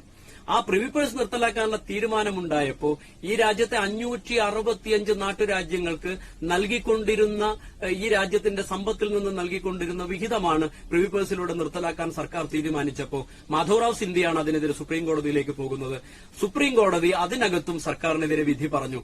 പക്ഷെ പിന്നീട് അതിനെ ഭരണഘടനാ ഭേദഗതിയിലൂടെ, ഒരു എക്സിക്യൂട്ടീവ് ഓർഡറിലൂടെ ഭരണഘടനയുടെ ആർട്ടിക്കിൾ 291, 362 മറികടക്കാൻ പറ്റില്ല എന്ന് സുപ്രീം കോടതി മാധവറാവ് സിന്ധ്യ കേസിനകത്ത് പറഞ്ഞപ്പോൾ അതിനെ വീണ്ടും ഭരണഘടനാ ഭേദഗതിയിലൂടെ തന്നെ മറികടന്ന് പ്രിവി പേഴ്സ് നിർത്തലാക്കാനുള്ള തീരുമാനം ഇന്ദിരാഗാന്ധി കൈക്കൊണ്ടപ്പോൾ നമ്മൾ ആലോചിക്കേണ്ടത് ഒരു വലിയ വിഭാഗം പണമുള്ള ആളുകൾ, സമ്പത്തുള്ള ആളുകൾ ശ്രീമതി ഗാന്ധിക്കെതിരെ തിരിഞ്ഞു എന്നുള്ളത് നമ്മൾ ഓർക്കണം. ബാങ്ക് നാഷണലൈസേഷന് ശേഷം, ഒരുപക്ഷെ പ്രിവി പേഴ്സ് നിർത്തലാക്കലിന് ശേഷം അതുണ്ടായി എന്നുള്ളത് കൂടി നമ്മൾ ഈ ഒരു രാഷ്ട്രീയ സാഹചര്യത്തിലേക്ക്, അടിയന്തരാവസ്ഥയിലേക്ക് എത്തുന്നതിന് മുമ്പ് നമ്മൾ മനസ്സിലാക്കണം. 71-ൽ പാകിസ്ഥാനുമായുള്ള ബംഗ്ലാദേശ് യുദ്ധത്തിന് ശേഷം നമ്മൾ ആലോചിക്കേണ്ടത് വലിയ രീതിയിൽ മുന്നിട്ട് നിന്ന ഒരു ഇന്ദിരാഗാന്ധി, അമേരിക്കയെ കൂസാതെ നിന്ന ഇന്ദിരാഗാന്ധി, ആ ഇന്ദിരാഗാന്ധിയെ തകർക്കുക എന്നുള്ളത്, ആ ഇന്ദിരാഗാന്ധിക്കെതിരെ വലിയ രീതിയിലുള്ള കലാപങ്ങൾക്ക് കോപ്പുകൂട്ടുക എന്നുള്ളത് അമേരിക്ക കൂടി ആവശ്യമായിരുന്നു, CIA കൂടി ആവശ്യമായിരുന്നു എന്നുള്ളത് കൂടി നമ്മൾ അറിയണം. ഒരുപക്ഷെ നമ്മളുടെ ഏഷ്യൻ രാജ്യങ്ങൾക്കകത്ത് അന്നുണ്ടാക്കിയ വലിയ രീതിയിലുള്ള ഡിസ്റ്റർബൻസ് 71-ൽ ബംഗബന്ധു മുജീബ് റഹ്മാനും നമ്മൾ ബംഗ്ലാദേശിന്റെ അധികാരം പിടിച്ചെടുത്ത് നൽകിക്കഴിഞ്ഞപ്പോൾ ഓർക്കേണ്ടത് 1975 ഓഗസ്റ്റ് മാസം 15-ാം തീയതി 71 കഴിഞ്ഞ് 4 വർഷത്തിനിപ്പുറം ഓഗസ്റ്റ് മാസം 15-ാം തീയതി ഇന്ദിരാഗാന്ധി അടിയന്തരാവസ്ഥ പ്രഖ്യാപിച്ചതിനു ശേഷം തന്റെ ആദ്യത്തെ സ്വാതന്ത്ര്യ ദിനത്തിലെ പ്രസംഗം നടത്താൻ വീട്ടിൽ നിന്നിറങ്ങുമ്പോഴാണ് വാർത്ത വരുന്നത് മുജീബ് റഹ്മാനും അദ്ദേഹത്തിന്റെ കുടുംബത്തിൽപ്പെട്ട 9 പേരും വെടിയേറ്റ് കൊല ചെയ്യപ്പെട്ടിരിക്കുന്നു എന്നുള്ള വാർത്ത വരുന്നത് എന്നുകൂടി അറിയണം. അന്ന് റിസർച്ച് ആൻഡ് അനാലിസിസ് വിങ്ങിന്റെ മേധാവിയായിരുന്ന KN കാവുനെ ശ്രീമതി ഗാന്ധി ബംഗ്ലാദേശിലേക്ക് അയക്കുന്നുണ്ട് 1974-ൽ. റിസർച്ച് ആൻഡ് അനാലിസിസ് വിങ്ങിന് കിട്ടിയ റിപ്പോർട്ടിന്റെ അടിസ്ഥാനത്തിൽ അന്ന് മുജീബ് റഹ്മാനെതിരെ വലിയ രീതിയിൽ കലാപമുണ്ടാകാൻ സാധ്യതയുണ്ടെന്നും അദ്ദേഹത്തെ വധിക്കാനുള്ള ശ്രമം നടക്കുന്നുണ്ടെന്നും പറഞ്ഞ് ശ്രീമതി ഗാന്ധി അന്നത്തെ റോവന്റെ തലവനെ ബംഗ്ലാദേശിലേക്ക് അയക്കുമ്പോൾ അത് വിശ്വസിക്കാൻ അല്ലെങ്കിൽ അത് ഉൾക്കൊള്ളാൻ മുജീബ് റഹ്മാൻ തയ്യാറാകുന്നില്ല. 75 മാർച്ച് മാസത്തിൽ വീണ്ടും അയക്കുമ്പോഴും ഇതേ കാര്യം പറഞ്ഞ് അദ്ദേഹത്തെ ബോധ്യപ്പെടുത്താൻ ശ്രമിക്കുമ്പോഴും അദ്ദേഹം വിചാരിച്ചത് തന്റെ നാട്ടുകാർ, തന്റെ കൂടെ നിൽക്കുന്ന ആളുകൾ തന്നെ കൊല ചെയ്യില്ല എന്നായിരുന്നു. പക്ഷെ നിർഭാഗ്യകരമെന്ന് പറയട്ടെ, 1975 ഓഗസ്റ്റ് മാസം 15-ാം തീയതി അദ്ദേഹം കൊല ചെയ്യപ്പെട്ടു. ഒപ്പം അദ്ദേഹത്തിന്റെ മക്കൾ കൂടി കൊല ചെയ്യപ്പെട്ടു. നേരത്തെ ഹസീനയായിരുന്ന, പ്രധാനമന്ത്രിയായിരുന്ന ഷെയ്ഖ് ഹസീന അദ്ദേഹത്തിന്റെ മകളാണ്. അവരെന്ന് ലണ്ടനിൽ പഠിക്കുന്നത് കൊണ്ട് മാത്രമാണ് രക്ഷപ്പെട്ടു പോയത്. ബാക്കി മുഴുവൻ സഹോദരങ്ങളും കൊല ചെയ്യപ്പെട്ട ആ ഒരു സംഭവം നമ്മൾ ഓർക്കണം. ഒരുപക്ഷെ അടുത്തൊരു ലക്ഷ്യം താനായിരിക്കുമെന്ന് ഇന്ദിരാഗാന്ധിക്ക് ഉറപ്പുണ്ടായിരുന്നു. കാരണം ആ രീതിയിലാണ് അന്ന് കാര്യങ്ങൾ സംഭവിച്ചുകൊണ്ടിരുന്നത്. 1975-ൽ നമ്മൾ അറിയേണ്ടത് ജോർജ് ഫെർണാണ്ടസ് എന്ന് പറയുന്ന റെയിൽവേയിലെ ഏറ്റവും വലിയ യൂണിയന്റെ നേതാവ്, അദ്ദേഹം ബറോഡ ഡൈനമിക് കേസിൽ അറസ്റ്റിലാവുന്നുണ്ട്. ബറോഡ ഡൈനമിക് ഗൂഢാലോചന കേസിലാണ്. ബറോഡ എന്ന് പറയുന്ന സ്ഥലത്ത് അദ്ദേഹം കോപ്പുകൂട്ടുന്ന ഗൂഢാലോചനയിൽ ഇന്ത്യ രാജ്യത്തെ മുഗൾ സരായ് എന്ന് പറയുന്ന റെയിൽവേ സ്റ്റേഷനുണ്ട്. അത് വാരണാസിക്ക് തൊട്ടടുത്താണ്. ആ മുഗൾ സരായ് എന്ന് പറയുന്ന റെയിൽവേ സ്റ്റേഷൻ ഇന്ത്യയുടെ ഹൃദയത്തിന്റെ, ഒരുപക്ഷെ ഇന്ത്യയുടെ റെയിൽവേ ഹൃദയത്തിന്റെ ഏറ്റവും പ്രധാനപ്പെട്ട ധമനികളിൽ ഒന്നാണ്. അവിടെ ഡൈനമൈറ്റ് വെച്ച് സ്ഫോടനം നടത്തി ഈ രാജ്യത്തിന്റെ റെയിൽവേ സിസ്റ്റത്തെ തകർക്കാൻ വേണ്ടിയുള്ള ഗൂഢാലോചനയാണ് അടിയന്തരാവസ്ഥയുടെ സമയത്ത് ജോർജ് ഫെർണാണ്ടസിന്റെ നേതൃത്വത്തിൽ നടക്കുന്നത്. ആ നടന്ന ഗൂഢാലോചനയുമായി ബന്ധപ്പെട്ട് അദ്ദേഹത്തിന്റെ അനുചരനായിരുന്ന ഒരു റെഡ്ഡി, അദ്ദേഹം എഴുതിയൊരു പുസ്തകമുണ്ട്, ബറോഡ ഡൈനമിക് കേസ് എന്ന് പറഞ്ഞ്. ആ പുസ്തകത്തിനകത്ത് അദ്ദേഹം പറയുന്നുണ്ട്, ഇന്ദിരയെ ജീവനോടെ തന്നെ ഇല്ലാതാക്കാനായിരുന്നു ഞങ്ങളന്ന് നടത്തിയ ആലോചനകളെന്ന് അദ്ദേഹം തന്നെ പറയുന്നുണ്ടായിരുന്നു. ഒരുപക്ഷെ ഇന്ദിര അന്ന് സംശയിച്ചത് അദ്ദേഹത്തിന്റെ പുസ്തകത്തിലൂടെ പുറത്തു വരുന്നു, അന്ന് അവർ അതിനുവേണ്ടി ശ്രമിച്ചിരുന്നു എന്നുള്ള കാര്യം പുറത്തേക്ക് വരുന്നു എന്നുള്ള കാര്യം കൂടി നമ്മൾ ആലോചിക്കണം. അപ്പൊ 71-ന് ശേഷം ഇങ്ങോട്ടുണ്ടായ വലിയ രീതിയിലുള്ള സംഭവ വികാസങ്ങൾ 72-ഉം 73-ഉം 74-ഉം ഇന്ത്യ രാജ്യത്തിനകത്ത് വലിയ രീതിയിലുള്ള വരൾച്ച ഉണ്ടായ ഒരു കാലഘട്ടം, മഴ ചതിച്ചൊരു കാലഘട്ടം, ഈ രാജ്യത്ത് വലിയ രീതിയിലുള്ള ഭക്ഷ്യക്ഷാമം നേരിട്ട ഒരു കാലഘട്ടത്തിനകത്ത്, എല്ലാ രീതിയിലും പ്രശ്നങ്ങളും പ്രയാസങ്ങളും അനുഭവിച്ചുകൊണ്ടിരിക്കുന്ന ഒരു കാലഘട്ടത്തിനകത്ത് ഈ രാജ്യത്തിന്റെ സ്ഥിരതയെ തന്നെ, ഈ രാജ്യത്തിന്റെ സുരക്ഷിതത്വത്തെ തന്നെ ബാധിക്കാവുന്ന രീതിയിലുള്ള വലിയ പ്രശ്നങ്ങൾ ഉണ്ടാക്കാൻ ശ്രമിക്കുമ്പോഴാണ് ഗുജറാത്തിനകത്ത് ആദ്യമായി വിദ്യാർത്ഥികൾ വലിയ രീതിയിലുള്ള പ്രക്ഷോഭങ്ങൾക്ക് കോപ്പുകൂട്ടുന്നത്. അവിടുത്തെ SD എഞ്ചിനീയറിംഗ് കോളേജ് എന്ന് പറയുന്ന ഒരു കോളേജിനകത്ത് ആരംഭിക്കുന്ന വലിയ രീതിയിലുള്ള ഒരു വിദ്യാർത്ഥി മുന്നേറ്റം അല്ലെങ്കിൽ വിദ്യാർത്ഥി സമരത്തിന്റെ ഭാഗമായാണ് നവനിർമ്മാൺ സേന എന്ന് പറയുന്ന ഒരു ജനമുന്നേറ്റം അല്ലെങ്കിൽ ഒരു വിദ്യാർത്ഥികളുടെ മുന്നേറ്റം ഈ രാജ്യത്തിനകത്ത് തുടക്കം കുറിക്കുന്നത്. അത് ജയപ്രകാശ് നാരായണൻ ഏറ്റെടുക്കുന്നു. അങ്ങനെ നമ്മൾ ആലോചിക്കേണ്ടത് 1967-ൽ നടന്ന തെരഞ്ഞെടുപ്പിനകത്ത് ഗുജറാത്തിനകത്ത് ചിമൻഭായ് പട്ടേൽ എന്ന് പറയുന്ന മുഖ്യമന്ത്രിക്ക് 167 അംഗ നിയമസഭയ്ക്കകത്ത് 140 കോൺഗ്രസ് MLA-മാരുടെ 2/3 ഭൂരിപക്ഷം ഉണ്ടായിരുന്നു എന്ന് നമ്മൾ അറിയണം. അങ്ങനെ ഭരിക്കുന്ന ഒരു സർക്കാർ രാജിവെക്കണമെന്ന് ആവശ്യപ്പെട്ടുകൊണ്ടാണ് അവിടെ പ്രക്ഷോഭം ആരംഭിക്കുന്നത്. ആ പ്രക്ഷോഭത്തിൽ 90 കോൺഗ്രസ് MLA-മാരെ നിയമസഭയിൽ നിന്ന് രാജിവെപ്പിക്കുന്ന രീതിയിലേക്കുള്ള സമ്മർദ്ദം വരുന്നു. അവരുടെയൊക്കെ വീടുകൾ ആക്രമിക്കപ്പെടുന്നു, അവരുടെ വീടുകൾ തീയിടപ്പെടുന്നു. വലിയ രീതിയിലുള്ള അക്രമവും കൊലയും കൊള്ളിവെപ്പും ഗുജറാത്തിനകത്ത് നടക്കുമ്പോൾ ചിമൻഭായ് പട്ടേലിനോട് ശ്രീമതി ഗാന്ധി രാജി ആവശ്യപ്പെടുന്നു. അങ്ങനെ ചിമൻഭായ് പട്ടേൽ രാജിവെക്കുന്നു. ആ രാജിവെച്ചതിനൊടുവിൽ വീണ്ടും ഗുജറാത്തിനകത്ത് തെരഞ്ഞെടുപ്പ് നടക്കുമ്പോൾ ആ ദിവസത്തിന്റെ റിസൾട്ടിന് ഒരു പ്രത്യേകതയുണ്ട്. 1975 ജൂൺ 12-ന് 3 പ്രധാനപ്പെട്ട സംഭവങ്ങൾ ഈ രാജ്യത്തിനകത്ത് നടക്കുന്നുണ്ട്. ഒന്ന്, ഈ രാജ്യത്തിന്റെ മന്ത്രിയായിരുന്ന DP ധർ എന്ന് പറയുന്ന, ഈ രാജ്യത്തിന്റെ മുൻ ആസൂത്രണ കമ്മീഷന്റെ ചെയർമാനായിരുന്ന, സോവിയറ്റ് യൂണിയന്റെ അംബാസിഡർ ആയിരുന്ന, ഈ രാജ്യത്തെ മന്ത്രിയായിരുന്ന DP ധർ മരണപ്പെടുകയാണ്. ഒന്ന്. രണ്ടാമത്തെ വിഷയം, ശ്രീമതി ഗാന്ധിയെ റായ്ബറേലിയിൽ നിന്ന് തെരഞ്ഞെടുക്കപ്പെട്ട 1971 തെരഞ്ഞെടുപ്പിൽ 1,10,000-ൽ പരം വോട്ടിനാണ് ശ്രീമതി ഗാന്ധി റായ്ബറേലിയിൽ നിന്ന് തെരഞ്ഞെടുക്കപ്പെടുന്നത്. ആ തെരഞ്ഞെടുപ്പ് അസാധുവാക്കാൻ വേണ്ടി അവരുടെ എതിരാളിയായിരുന്ന രാജ്നാരായൺ എന്ന് പറയുന്ന സ്ഥാനാർത്ഥി കോടതിയെ സമീപിക്കുന്നു, അലഹബാദ് ഹൈക്കോടതിയെ സമീപിക്കുന്നു. ആ ഹൈക്കോടതിയിൽ നടന്ന വിചാരണയ്ക്കൊടുവിൽ നമ്മൾ ആലോചിക്കേണ്ടത് 3-4 ഗ്രൗണ്ടുകൾ ഉപയോഗിച്ചാണ് ആ തെരഞ്ഞെടുപ്പിനെ അസാധുവാക്കണമെന്ന് രാജ്നാരായൺ ആവശ്യപ്പെടുന്നു. ഒന്ന്, ശ്രീമതി ഗാന്ധിയുടെ ഓഫീസിലെ ജീവനക്കാരനായിരുന്ന യശ്പാൽ കപൂർ എന്ന് പറയുന്നയാൾ സർക്കാർ ജീവനക്കാരായിരുന്നു കൊണ്ട് തന്നെ ശ്രീമതി ഗാന്ധിയുടെ തെരഞ്ഞെടുപ്പ് ഏജന്റായി പ്രവർത്തിച്ചു എന്നുള്ളതായിരുന്നു ഒന്നാമത്തെ ആരോപണം. രണ്ടാമത്തെ ആരോപണം എന്ന് പറയുന്നത് PWDയുടെ സഹായത്തോടുകൂടിയാണ് ശ്രീമതി ഗാന്ധി തെരഞ്ഞെടുപ്പ് പ്രചരണം നടത്തിയത് എന്നുള്ളതായിരുന്നു. സർക്കാരിന്റെ മറ്റു മുതലുകൾ ശ്രീമതി ഗാന്ധി ഉപയോഗിക്കാൻ ശ്രമിച്ചു എന്നുള്ളതാണ്. PWDയുടെ തന്നെ സഹായം തേടി അല്ലെങ്കിൽ സഹായം ഉപയോഗപ്പെടുത്തി എന്ന് പറയുമ്പോൾ നമ്മൾ ആലോചിക്കേണ്ടത് പ്രസംഗിക്കാൻ ഉപയോഗിക്കുന്ന, സ്റ്റേജിൽ ഉപയോഗിക്കുന്ന റോസ്റ്റർ എന്ന് നമ്മൾ പറയുന്ന ആ ഒരു സാധനമാണ് PWDയുടേതായി ഉപയോഗിക്കപ്പെട്ടു എന്ന് പറയുന്നതായി അന്നത്തെ ഹർജിക്കകത്ത് പറഞ്ഞത്.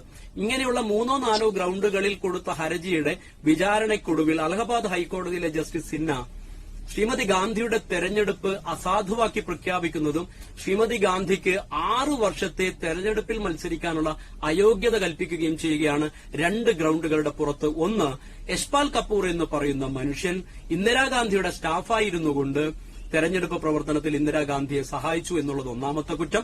രണ്ടാമത്തെ കുറ്റം, PWDയുമായി ബന്ധപ്പെട്ട അവരുടെ സഹായം ശ്രീമതി ഗാന്ധി ഉപയോഗിച്ചു എന്നുള്ള രണ്ടാമത്തെ കുറ്റം. ഈ 2 കുറ്റങ്ങളുടെ പുറത്താണ് ശ്രീമതി ഗാന്ധിയുടെ തെരഞ്ഞെടുപ്പ് അസാധുവാക്കി മാറ്റുന്നതും 6 വർഷത്തേക്ക് അവരെ അയോഗ്യയാക്കി മാറ്റുന്നതും. 6 വർഷത്തെ അയോഗ്യത എന്ന് പറയുമ്പോൾ അതിന് വലിയ പ്രത്യേകതയുണ്ട്. 6 വർഷം എന്ന് പറഞ്ഞാൽ കേവലം 6 വർഷമല്ല, ഒരു തെരഞ്ഞെടുപ്പ് രംഗത്ത് നിൽക്കുന്നയാളെ സംബന്ധിച്ചിടത്തോളം 2 തെരഞ്ഞെടുപ്പുകൾ അവർക്ക് നഷ്ടപ്പെടും. 5 വർഷം കൂടുമ്പോഴാണ് ഓരോ തെരഞ്ഞെടുപ്പ് നടക്കുന്നത്. ആദ്യത്തെ 5 വർഷത്തെ തെരഞ്ഞെടുപ്പിൽ അവർക്ക് മത്സരിക്കാൻ പറ്റില്ല.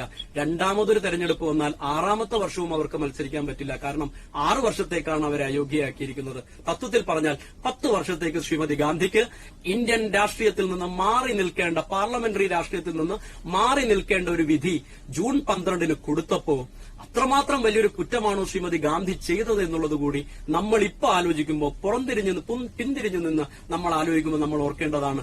ഇന്ന് നടക്കുന്ന ഇലക്ഷൻ മാൽപ്രാക്ടീസുകളെ കുറിച്ച് നമ്മൾ ആലോചിച്ചു നോക്കും.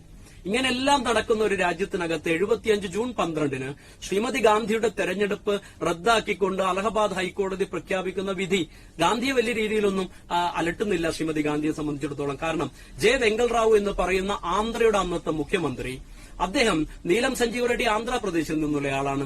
JP നീലം സഞ്ജീവ് റെഡ്ഡിയെ വിളിക്കുന്ന ഒരു ഫോൺ കോളിനകത്ത് പറയുന്നത്, ഞാൻ കാമരാജിനെ ബന്ധപ്പെട്ടിരുന്നു, ഇന്ദിരയെ ആക്രമിക്കാൻ പറ്റിയ ഏറ്റവും നല്ല സമയമാണിത്, അവരെ 6 വർഷത്തേക്ക് അയോഗ്യയാക്കാൻ പോകുന്നു എന്ന് പറഞ്ഞ് ഈ പറയുന്ന അലഹബാദ് ഹൈക്കോടതിയുടെ വിധി വരുന്നതിന് മുമ്പ് JP നീലം സഞ്ജീവ് റെഡ്ഡിയെ വിളിക്കുന്ന ടെലിഫോൺ കോൾ അന്നത്തെ ആന്ധ്ര മുഖ്യമന്ത്രിയായിരുന്ന ജെ വെങ്കൽ റാവു ചോർത്തിയെടുത്ത് ശ്രീമതി ഗാന്ധിക്ക് കൊടുക്കുന്നുണ്ട്. അപ്പൊ നമ്മൾ ആലോചിക്കേണ്ടത് ഏതാണ്ട് 6 വർഷത്തേക്ക് അയോഗ്യത കൽപ്പിക്കപ്പെടാൻ വേണ്ടി പോകുന്നു എന്നുള്ളത് പുറത്തു വരുന്നതിന് മുമ്പ് തന്നെ, വിധി പുറത്തു വരുന്നതിന് മുമ്പ് തന്നെ ബന്ധപ്പെട്ട ആളുകൾക്കെല്ലാം അറിയാമായിരുന്നു എന്ന് പറയുമ്പോൾ എങ്ങനെയാണ് അന്നത്തെ അത്ര വലിയൊരു ഗൂഢാലോചന ശ്രീമതി ഗാന്ധിക്കെതിരെ നടന്നത് എന്നുള്ളത് കൂടി നമ്മൾ ആലോചിച്ചു നോക്കണം. അവരെ സംബന്ധിച്ചിടത്തോളം അന്ന് ആ വിധി പറഞ്ഞ ജഡ്ജ് 20 ദിവസത്തേക്ക് ആ വിധി സ്റ്റേ ചെയ്തിരുന്നു. അവർക്ക് അപ്പീൽ കൊടുക്കാനുള്ള നിയമപരമായ സമയമാണ്. അങ്ങനെ വന്നാൽ തന്നെ ജൂലൈ 2-നകം മാത്രമേ ശ്രീമതി ഗാന്ധി അപ്പീൽ സമർപ്പിക്കേണ്ടതായിട്ടുള്ളൂ സുപ്രീം കോടതി മുമ്പാകെ. പക്ഷേ ജൂൺ 22-ന് തന്നെ അന്ന് നാനി പാൽക്കിവാല എന്ന് പറയുന്ന ഈ രാജ്യത്തെ ഏറ്റവും മികച്ച ഭരണഘടനാ വിദഗ്ധന്മാരിൽ ഒരാളായ നാനി പാൽക്കിവാലയാണ് ശ്രീമതി ഗാന്ധിക്ക് വേണ്ടി സുപ്രീം കോടതിയിൽ ഹാജരാവുന്നത്. അന്ന് സുപ്രീം കോടതി വെക്കേഷനാണ്. പക്ഷേ വെക്കേഷൻ ജഡ്ജായി ഉണ്ടായിരുന്നത് മലയാളിയായ ജസ്റ്റിസ് വി ആർ കൃഷ്ണയ്യരാണ്. അദ്ദേഹം ഒരിക്കലും ഒരു കോൺഗ്രസ് ബാക്ക്ഗ്രൗണ്ട് ഒന്നും ഉള്ള ആളല്ല. 1957 ഒന്നാം EMS മന്ത്രിസഭയിലെ മന്ത്രിയായിരുന്ന ജസ്റ്റിസ് വി ആർ കൃഷ്ണയ്യരുടെ മുമ്പിലേക്കാണ് ഇന്ദിരാഗാന്ധിയുടെ തെരഞ്ഞെടുപ്പിന്റെ അപ്പീൽ ഹർജി വരുന്നത്. ആ അപ്പീൽ ഹർജി കേട്ടുകൊണ്ട് ജസ്റ്റിസ് കൃഷ്ണയ്യർ നടത്തിയ പ്രഖ്യാപനം എന്ന് പറയുന്നത്, ഇടക്കാല പ്രഖ്യാപനം എന്ന് പറയുന്നത്, ശ്രീമതി ഗാന്ധിക്ക് ഈ രാജ്യത്തിന്റെ പ്രധാനമന്ത്രിയായി തുടരുന്നതിന് അവകാശമുണ്ടെന്നും അവർക്ക് പാർലമെന്റ് സമ്മേളനങ്ങളിൽ പങ്കെടുക്കാനുള്ള അവകാശമുണ്ടെന്നും പറഞ്ഞ് വിധി പ്രസ്താവിച്ചപ്പോൾ നമ്മൾ ആലോചിക്കേണ്ടത്, ഭരണഘടനാപരമായി തെരഞ്ഞെടുക്കപ്പെട്ട ഒരു പ്രധാനമന്ത്രി 1971 തെരഞ്ഞെടുപ്പിനകത്ത് 1,10,000 പരം വോട്ടുകൾക്ക് തെരഞ്ഞെടുക്കപ്പെട്ട ഒരു പാർലമെന്റ് അംഗം, അവരുടെ തെരഞ്ഞെടുപ്പ് അവർക്ക് അവരുടെ പദത്തിലിരുന്ന് മുന്നോട്ടു പോകാൻ നിയമപരമായി തടസ്സമില്ലെന്ന് ഈ രാജ്യത്തിന്റെ പരമോന്നത നീതിപീഠം പ്രഖ്യാപിച്ചതിനു ശേഷവും അവരെ ഈ രാജ്യത്തിന്റെ പ്രധാനമന്ത്രി പദത്തിൽ നിന്ന് രാജിവെക്കുന്നതിൽ കുറഞ്ഞ യാതൊന്നുകൊണ്ടും തങ്ങൾക്ക് തൃപ്തിയല്ല എന്ന് പറഞ്ഞ് വലിയ രീതിയിലുള്ള പ്രചണ്ഡമായ പ്രചരണങ്ങളിലേക്ക് പോയപ്പോൾ 1975 ജൂൺ 25 വലിയൊരു പ്രത്യേകതയുണ്ട്. ആ ദിവസത്തിലാണ് നമ്മൾ അറിയേണ്ടത് ഒരു സംഘടന ഈ രാജ്യത്തിനകത്ത് രൂപീകരിക്കപ്പെടുന്നു. ലോക് സംഘർഷ് സമിതി എന്നാണ് ആ സംഘടനയുടെ പേര്. അതിന്റെ ചെയർമാനായി മൊറാർജി ദേശായിയെ തെരഞ്ഞെടുക്കുന്നു. അതിന്റെ കൺവീനറായി RSSന്റെ നേതാവായ ബാലാസാഹിബ് ദേവർസിനെ തെരഞ്ഞെടുക്കുന്നു എന്നുകൂടി നമ്മൾ അറിയണം. അങ്ങനെ തെരഞ്ഞെടുക്കപ്പെടുന്ന ആ സമിതിക്കകത്ത് അവർ പ്രഖ്യാപനം നടത്തുന്നത് 1975 ജൂൺ 25 ഇന്നത്തെ ദിവസം പകൽ ഡൽഹിയിലെ രാംലീല മൈതാനിയിൽ വെച്ച് JP പ്രഖ്യാപിക്കുകയാണ്, സമ്പൂർണ്ണ വിപ്ലവമാണ് ഞങ്ങളുടെ ലക്ഷ്യം. ഈ രാജ്യത്തിന്റെ ഭരണകൂടം നൽകുന്ന ഒരാജ്ഞകളും ഈ രാജ്യത്തെ പട്ടാളമോ ഈ രാജ്യത്തിന്റെ പോലീസോ ഈ രാജ്യത്തിന്റെ ഏതെങ്കിലും ഭരണ സംവിധാനത്തിൽപ്പെട്ട ഓഫീസുകളോ അനുസരിക്കാൻ പാടില്ല എന്നും രാജ്യത്തിന്റെ പ്രധാനമന്ത്രി പദം ഒഴിയുന്നതിൽ നിന്ന് കുറഞ്ഞ യാതൊന്നുകൊണ്ടും തങ്ങൾ തൃപ്തിപ്പെടില്ലെന്നും പ്രധാനമന്ത്രിക്ക് ഇനി വീട്ടിൽ നിന്ന് പുറത്തിറങ്ങാൻ പറ്റില്ലെന്നും ഇനി പുറത്തിറങ്ങിയാൽ തന്നെ അകത്തേക്ക് കയറാൻ പറ്റില്ലെന്നും അവരെ പൂർണ്ണമായി തടഞ്ഞുവെക്കുമെന്നും ഈ രാജ്യത്തിന്റെ രാഷ്ട്രപതിയെ ബന്ധിയാക്കുമെന്നും പറഞ്ഞ് പ്രഖ്യാപിക്കപ്പെട്ട ആ സമരത്തിനൊടുവിലാണ് ശ്രീമതി ഗാന്ധി അന്നത്തെ ദിവസം രാത്രിയിൽ അടിയന്തരാവസ്ഥ പ്രഖ്യാപിക്കുന്നത് എന്നുള്ളതുകൂടി നമ്മൾ അറിയണം. അങ്ങനെ ഉണ്ടാക്കിയെടുത്ത ഒരു രാഷ്ട്രീയ സാഹചര്യത്തിന്റെ പുറത്തിരുന്നുകൊണ്ടാണ് അടിയന്തരാവസ്ഥയിലേക്ക് ഈ രാജ്യം നീങ്ങിപ്പോയത് എന്നുള്ള കാര്യം നമ്മൾ ഓർക്കണം. അങ്ങനെ ഉണ്ടായ ഒരു വലിയ ഒരു പ്രക്ഷോഭത്തിന്റെയോ ഒരു കലാപത്തിന്റെയോ ഒടുവിൽ ഈ രാജ്യത്തിനകത്തുള്ള റെയിൽവേ സംവിധാനങ്ങളെ തകർക്കാൻ ശ്രമിച്ചപ്പോൾ, ഈ രാജ്യത്തിനകത്തുള്ള സാധാരണ ഓഫീസുകളുടെ പ്രവർത്തനം നിലയ്ക്കാനുള്ള സമരം സംഘടിപ്പിക്കാൻ ശ്രമിച്ചപ്പോൾ, ഗുജറാത്തിലെ ചിമൻഭായ് പട്ടേലിന്റെ മന്ത്രിസഭയെ രാജിവെപ്പിക്കാൻ പറ്റിയതിൽ നിന്ന് ആവേശം ഉൾക്കൊണ്ടുകൊണ്ട് അടുത്ത സമരം ബീഹാറിലേക്ക് വ്യാപിപ്പിച്ച് ബീഹാറിലെ ഭരണകൂടത്തെയും താഴെ ഇറക്കാനുള്ള സമരപരിപാടികളുമായി മുന്നോട്ട് പോയപ്പോൾ ജനാധിപത്യപരമായി തെരഞ്ഞെടുക്കപ്പെട്ട ഒരു സർക്കാരിനെയാണ് അട്ടിമറിക്കാൻ ശ്രമിച്ചിരുന്നത് എന്നുള്ളതുകൂടി നമ്മൾ അറിയണം. ഇങ്ങനെല്ലാം സംഭവിക്കുമ്പോഴും നമ്മൾ ഓർക്കേണ്ടത്, അടിയന്തരാവസ്ഥ പ്രഖ്യാപിക്കപ്പെട്ട് കഴിഞ്ഞതിന് ശേഷം ശ്രീമതി ഗാന്ധി എടുത്ത തീരുമാനങ്ങളിൽ സുപ്രധാനമായ ഒന്ന്, ഒരു 20 പരിപാടി പ്രഖ്യാപിക്കുന്നുണ്ട് ഈ രാജ്യത്തിനകത്ത്. ഈ രാജ്യത്തിന്റെ വളർച്ചയുടെ ഘടകത്തിൽ, ഈ രാജ്യത്തെ സാധാരണക്കാരായ ആളുകൾക്ക് നീതി ലഭിക്കുന്നതിന്റെ ഘടകത്തിൽ ഈ പറയുന്ന 20 പരിപാടികൾക്ക് വലിയ പ്രാധാന്യമുണ്ടായിരുന്നു എന്നുകൂടി നമ്മൾ അറിയണം. ഈ രാജ്യത്തെ സാധാരണക്കാരായ ആളുകൾക്ക് കൃത്യസമയത്ത് ഭക്ഷ്യസാധനങ്ങൾ എത്തിക്കാൻ കിട്ടി. ഈ രാജ്യത്തെ സാധാരണക്കാരായ ആളുകൾക്ക് ഈ രാജ്യത്തെ ഗതാഗതത്തിന്റെ കാര്യത്തിൽ റെയിൽവേ കൃത്യമായ സമയത്ത് സമയം പാലിച്ച് ഓടിത്തുടങ്ങി. ഓഫീസുകൾ കൃത്യമായി പ്രവർത്തിച്ചു എന്നുള്ളത് ഒരു ഭാഗത്ത് നിൽക്കുമ്പോൾ, ഒരു ഭാഗത്ത് വലിയ രീതിയിലുള്ള ഒരു എക്സസ് ഓഫ് പവർ ഉണ്ടായി എന്നുള്ളത് കൂടി നമ്മൾ അംഗീകരിച്ചേ പറ്റുള്ളൂ. അതിന്റെ ഒരു വലിയ രീതിയിലുള്ള ഒരു തരം മിസ്യൂസ് ഈ രാജ്യത്തിനകത്ത് ഉണ്ടായി എന്നുള്ളത് ഒരു യാഥാർത്ഥ്യമാണ്. ആ യാഥാർത്ഥ്യത്തിന് മുമ്പിൽ നമ്മൾക്ക് കണ്ണടയ്ക്കാൻ പറ്റില്ല. അങ്ങനെ കണ്ണടയ്ക്കാതിരിക്കുമ്പോഴും നമ്മൾ ആലോചിക്കേണ്ടത്, വലിയൊരു സമരത്തിന്റെ ഒടുവിലല്ല ശ്രീമതി ഗാന്ധി അടിയന്തരാവസ്ഥ പിൻവലിക്കാനുള്ള തീരുമാനമെടുക്കുന്നത് എന്നുകൂടി അവർ അറിയണം. അവർ ഒരിക്കലും അടിയന്തരാവസ്ഥ തുടരണമെന്ന് ആഗ്രഹിച്ച ആളായിരുന്നില്ല എന്നുള്ളതുകൂടി അവരുടെ പിന്നീടുള്ള നടപടികൾ കൊണ്ട് നമുക്ക് മനസ്സിലാവും. അവർ അനുഭവിച്ച ഒരു മാനസിക സംഘർഷം ആ സമയങ്ങളിൽ എത്രമാത്രം വലുതായിരുന്നു എന്ന് അവരുടെ ജീവചരിത്രകാരിയായ പുപ്പുൾ ജയ്ക്കർ എഴുതിയ പുസ്തകത്തിനകത്ത് പറയുന്നുണ്ട്. എങ്ങനെയാണ് അവർ ആ സമയത്തെ വലിയ രീതിയിലുള്ള അസ്വസ്ഥതകളെ നേരിടാൻ ശ്രമിച്ചത്, എങ്ങനെയാണ് അവർക്കെതിരായി നടന്ന ഗൂഢാലോചനകളിൽ അവർ ഒറ്റപ്പെടാതെ ഇരിക്കാൻ വേണ്ടി ശ്രമിച്ചുകൊണ്ടിരുന്നത് എന്ന് പുപുൾ ജയ്ക്കറിന്റെ പുസ്തകത്തിനകത്ത് പറയുന്നുണ്ട്. ഇപ്പൊ RSS പോലും വലിയ രീതിയിൽ ഇതിന്റെ ആഘോഷ പരിപാടികൾ സംഘടിപ്പിക്കാൻ ശ്രമിക്കുമ്പോൾ, ഞങ്ങളാണ് അടിയന്തരാവസ്ഥയ്ക്കെതിരെ വലിയ രീതിയിലുള്ള സമരങ്ങൾ നടത്തിയ ആളുകൾ എന്ന് പറയാൻ ശ്രമിക്കുമ്പോൾ ഒരു കാര്യം ഞാൻ അംഗീകരിക്കുന്നു. 1948 ജനുവരി 30 ഗാന്ധി ഹത്യ ചെയ്തതിന്റെ പേരിൽ ഈ രാജ്യത്തിന്റെ മനസാക്ഷിക്ക് മുമ്പിൽ ചോദ്യചിഹ്നമായി നിന്ന, ഈ രാജ്യത്തിന്റെ മനസാക്ഷിക്ക് മുമ്പിൽ വെറുക്കപ്പെട്ടവരായി നിന്ന ഒരു വിഭാഗം ആളുകളായിരുന്നു ഈ രാജ്യത്തെ RSSന്റെ ആളുകൾ എന്ന് പറയുന്നത്, ആ ആശയധാര പിന്തുടരുന്ന ആളുകൾ എന്ന് പറയുന്നത്.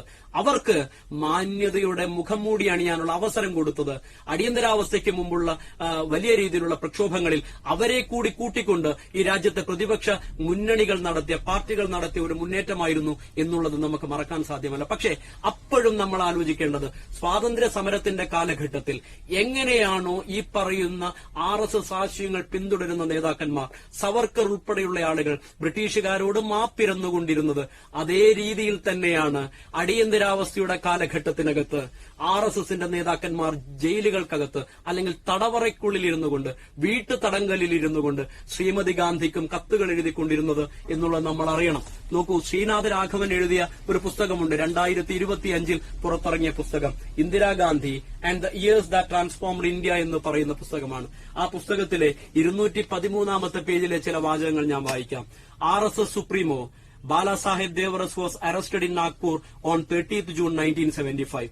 1975 ജൂൺ 30 നാഗ്പൂരിൽ വെച്ചാണ് RSS നേതാവായ ബാലാസാഹേബ് ദേവറസ് അറസ്റ്റ് ചെയ്യപ്പെടുന്നത്. 2 weeks later, the main organizer of the RSS in Maharashtra wrote to the Chief Minister Shankar Rao Chauhan that their work had come to complete halt. നോക്കൂ, മഹാരാഷ്ട്രയിലെ RSSന്റെ മുതിർന്ന നേതാക്കന്മാരിൽ ഒരാൾ, അന്നത്തെ മഹാരാഷ്ട്ര മുഖ്യമന്ത്രിയായിരുന്ന ശങ്കർ റാവു ചൌഹാൻ എഴുതിയ കത്തിനകത്ത് പറയുന്നു, ഞങ്ങൾ എല്ലാ പ്രവർത്തനവും നിർത്തിവച്ചിരിക്കുന്നു. And that the central office bearers of the Sangh in Delhi have also issued a circular stating it will remain defunct for the duration of the ban. ഞങ്ങളുടെ നിരോധനം തുടരുന്നിടത്തോളം കാലം ഞങ്ങൾ ഒരു രീതിയിലുള്ള പ്രവർത്തനവും സംഘടിപ്പിക്കുന്നതല്ല. Hence, RSS workers held in detention could be released. ഞങ്ങളുടെ വർക്കേഴ്സിനെ നിങ്ങളുടെ തടവിൽ നിന്ന് മോചിപ്പിച്ചു തരണം. On 25th August, Devaras wrote to the Prime Minister praising her Independence Day speech as balanced and befitting. നോക്കൂ, ദേവറസ് ഓഗസ്റ്റ് മാസം 25 ശ്രീമതി ഗാന്ധിക്ക് എഴുതിയ കത്തിനകത്ത് പറയുന്നത്, നിങ്ങൾ 1975 ഓഗസ്റ്റ് 15 റെഡ് ഫോർട്ടിൽ നടത്തിയ പ്രസംഗം തീർത്തും ഉചിതമായതാണ് എന്ന് പറഞ്ഞുകൊണ്ട് അവരെ പുകഴ്ത്തുകയാണ് ചെയ്യുന്നത്. Emphasizing that RSS had never indulged in any activity which could be dangerous. രാജ്യത്തിനെതിരായ യാതൊരു വിധത്തിലുള്ള പ്രവർത്തനവും ഞങ്ങൾ നടത്തില്ല. Nor preached anything against non Hindu. ഹിന്ദുക്കളല്ലാത്ത ആളുകൾക്കെതിരെയും യാതൊരു വിധത്തിലുള്ള പ്രചരണവും ഞങ്ങൾ ഇതുവരെ നടത്തിയിട്ടില്ല. And requesting her to use the power of the Sangh. സംഘത്തിന്റെ ബലം നിങ്ങൾ ഉപയോഗിക്കണം. In a planned way for the development of the nation. രാജ്യത്തിന്റെ പുരോഗതിക്ക് വേണ്ടി നിങ്ങൾ ഈ സംഘത്തിന്റെ ബലം ഉപയോഗിക്കണം. I beseech you, he said in closing, to resign the ban imposed on the RSS. I would be pleased to meet you if you so desire. നിങ്ങൾ ആഗ്രഹിച്ചാൽ നിങ്ങളെ ഞാൻ വന്ന് കണ്ടോളാമെന്ന് പറഞ്ഞ് താഴ്മയായ ഒരു കത്തെഴുതിയ RSSന്റെ നേതാവ് ബാലാസാഹിബ് ദേവറസ് തടവിലിരുന്നുകൊണ്ട് എന്ന് നമ്മൾ ആലോചിക്കണം. When Indira Gandhi evinced no such desire, Indira Gandhi അങ്ങനെ യാതൊരു ആഗ്രഹവും തിരിച്ചു പ്രകടിപ്പിക്കാതിരുന്നപ്പോ Devaras sent another letter in early November 1975 congratulating her on the upholding of her election by the Supreme Court. 1975 November 7 അഞ്ചംഗ ഭരണഘടനാ ബെഞ്ച് ഇന്ദിരാഗാന്ധിയുടെ തെരഞ്ഞെടുപ്പ് അലഹബാദ് ഹൈക്കോടതി റദ്ദാക്കിയ വിധി തീർത്തും റദ്ദാക്കിക്കൊണ്ട് വിധി പ്രഖ്യാപിച്ചപ്പോ അതിനെ കൺഗ്രാജുലേറ്റ് ചെയ്തുകൊണ്ട്, അതിനെ അഭിനന്ദിച്ചുകൊണ്ടാണ് ബാലാസാഹിബ് ദേവറസ് ഇന്ദിരാഗാന്ധിക്ക് കത്തെഴുതിയതെന്ന് പറയുന്നു. The RSS road but no relationship with fascism. ഫാസിസവുമായി ഞങ്ങൾക്ക് യാതൊരു ബന്ധവുമില്ല. And had ever stayed aloof from the power of politics. ഞങ്ങൾ രാഷ്ട്രീയത്തിൽ നിന്ന് എന്നും മാറി സഞ്ചരിച്ച ആളുകളാണ്. Nor had it anything to do with the popular agitation in Bihar and Gujarat. ഗുജറാത്തിലും ബീഹാറിലും സംഭവിച്ചതിലൊന്നും ഞങ്ങൾക്ക് പങ്കില്ല. The Sangh has no connection with these movements. ഈ മൂവ്മെന്റുകളിലൊന്നും ഞങ്ങൾക്ക് പങ്കില്ല. he requested her to kindly assume the correct impression about the Sangh. സംഘത്തെക്കുറിച്ച് ശരിയായി മനസ്സിലാക്കാൻ അങ്ങ് ശ്രമിക്കണം. ലിഫ്റ്റ് ദ ബാൻ, നിങ്ങൾ ഇതിന്റെ നിരോധനം എടുത്തു കളയണം. ആൻഡ് റിലീസ് ഇറ്റ്സ് വർക്കേഴ്സ്, നിങ്ങൾ ഞങ്ങളുടെ പ്രവർത്തകന്മാരെ മോചിപ്പിക്കണം. In January 1976 he wrote to Chief Minister Chavan that he had not received even an acknowledgement from the Prime Minister. പ്രധാനമന്ത്രിയുടെ ഭാഗത്ത് നിന്നും അത് കൈപ്പറ്റാൻ പോലുമുള്ള മനസ്സ് പ്രധാനമന്ത്രി കാണിക്കുന്നില്ലെന്ന് പറഞ്ഞ് അദ്ദേഹം പരാതി പറയുകയാണ് ശങ്കർ റാവു ചവാനോട് എന്നുകൂടി നമ്മൾ അറിയണം. This is both surprising and regrettable. There was apparently a misunderstanding in the mind of the Prime Minister about RSS. It is necessary to remove it soon. He requested parole to meet the Chief Minister and discuss this matter. Shankar Rao ചവാനോട് പറയാണ്, എനിക്ക് parole തരൂ, ഞാൻ വന്ന് അങ്ങയെ കണ്ട് കാര്യങ്ങൾ ബോധിപ്പിക്കാൻ ശ്രമിച്ചോളാമെന്ന് പറഞ്ഞ് RSSന്റെ ചീഫ് കത്തുകൾ തുടരെ എഴുതിക്കൊണ്ടിരിക്കുമ്പോൾ ഇവരാണ് ഇന്ന് സംവിധാൻ കാ ഹത്യാ ദിവസ് നടത്താൻ വേണ്ടി തീരുമാനിക്കുന്നത്, അല്ലെങ്കിൽ അതിനുവേണ്ടിയുള്ള പ്രചരണം നടത്താൻ ശ്രമിക്കുന്നത് എന്നുകൂടി നമ്മൾ അറിയണം. ആലോചിക്കേണ്ടത്, ഇവരാരും നടത്തിയ പ്രക്ഷോഭത്തിന്റെ ഒടുവിലല്ല ശ്രീമതി ഗാന്ധി 1977 അടിയന്തരാവസ്ഥ ജനുവരി മാസം 18 അടിയന്തരാവസ്ഥ പിൻവലിക്കാനുള്ള തീരുമാനം കൈക്കൊള്ളുന്നത് എന്ന് നമ്മൾ അറിയണം. അവർ എടുക്കുന്ന തീരുമാനം തീർത്തും അവർ ഇന്റേണലി നടത്തിയ, അവരുടെ വളരെ അടുത്ത ആളുകളുമായി നടത്തിയ ചർച്ചകൾക്കൊടുവിൽ, പ്രത്യേകിച്ച് ജിത്തു കൃഷ്ണമൂർത്തിയെ പോലുള്ള ആളുകളുടെ സംസാരത്തിനൊടുവിൽ, അല്ലെങ്കിൽ അവരിൽ നിന്ന് കിട്ടിയ ഒരു ഉപദേശത്തിന്റെ ഒടുവിലാണ് ശ്രീമതി ഗാന്ധി അങ്ങനെ ഒരു തീരുമാനമെടുക്കുന്നത്. അപ്പോഴും നമ്മൾ ആലോചിക്കേണ്ടത്, ഈ രാജ്യത്തിന്റെ ഇന്റലിജൻസ് സംവിധാനം ശ്രീമതി ഗാന്ധിയോട് പറഞ്ഞിരുന്നു, ഇപ്പൊ തെരഞ്ഞെടുപ്പിലേക്ക് പോയാൽ അങ്ങയുടെ പാർട്ടി ജയിക്കില്ല എന്ന് പറഞ്ഞപ്പോഴും, ജയിക്കുന്നതല്ല എന്റെ ഉദ്ദേശമെന്ന് പറഞ്ഞ് എന്തും നേരിടാൻ ഞാൻ തയ്യാറാണെന്ന് പറഞ്ഞുകൊണ്ടാണ് ശ്രീമതി ഗാന്ധി 1977 അടിയന്തരാവസ്ഥ പിൻവലിക്കുന്നത്. അങ്ങനെ നടന്ന തെരഞ്ഞെടുപ്പിനകത്ത് റായ്ബറേലിയിൽ ശ്രീമതി ഗാന്ധി തോറ്റു, അമേത്തിയിൽ സഞ്ജയ് ഗാന്ധി തോറ്റു. കോൺഗ്രസിന്റെ പ്രധാനപ്പെട്ട നേതാക്കന്മാർ മുഴുവനും കടപുഴകി വീണപ്പോഴും നമ്മൾ ആലോചിക്കേണ്ടത്, പിന്നീട് തിരിഞ്ഞു നോക്കാതെ അവർ ഒരുപക്ഷെ ബൽച്ചിയിലൂടെ, ഗുജറാത്തിന്റെ ആദിവാസി മേഖലകളിലൂടെ നടത്തിയ ഒരു യാത്രയിലൂടെ, അല്ലെങ്കിൽ ഈ നാട്ടിലെ ജനങ്ങളോടൊപ്പം സഞ്ചരിച്ചതിലൂടെ, തമിഴ്നാട്ടിൽ മരകതം ചന്ദ്രശേഖരനൊപ്പം നടത്തിയ യാത്രകളിലൂടെയൊക്കെയാണ് ശ്രീമതി ഗാന്ധി തിരിച്ചുവരവിനുള്ളൊരു പാതയൊരുക്കിയത് എന്നുള്ളതുകൂടി നമ്മൾ അറിയണം. ഒരുപക്ഷെ ആ ഒരു അടിയന്തരാവസ്ഥ പിൻവലിക്കലിന് ശേഷം നടന്ന തെരഞ്ഞെടുപ്പിൽ ഏറ്റവും സുപ്രധാനമായ ഒരു ടേണിംഗ് പോയിന്റ് ഉണ്ടാകുന്നത് ലോക്സഭയിലേക്ക് നടന്ന ഒരു ഉപതെരഞ്ഞെടുപ്പിലാണ്. അത് ഉത്തർപ്രദേശിലാണ്. അസംഗഡ് എന്ന് പറയുന്ന നിയോജക മണ്ഡലത്തിനകത്ത് ഒരു ബൈ ഇലക്ഷൻ വരും. ആ ബൈ ഇലക്ഷനകത്ത് 77 തെരഞ്ഞെടുപ്പിൽ തോറ്റു തുന്നമ്പാടിപ്പോയ കോൺഗ്രസിന്റെ സ്ഥാനാർത്ഥി മൊഹ്സീന കിദ്വായി എന്ന് പറയുന്ന ഒരു ചെറുപ്പക്കാരിയെ ശ്രീമതി ഗാന്ധി അസംഗഡിനകത്ത് മത്സരിപ്പിക്കുന്നു.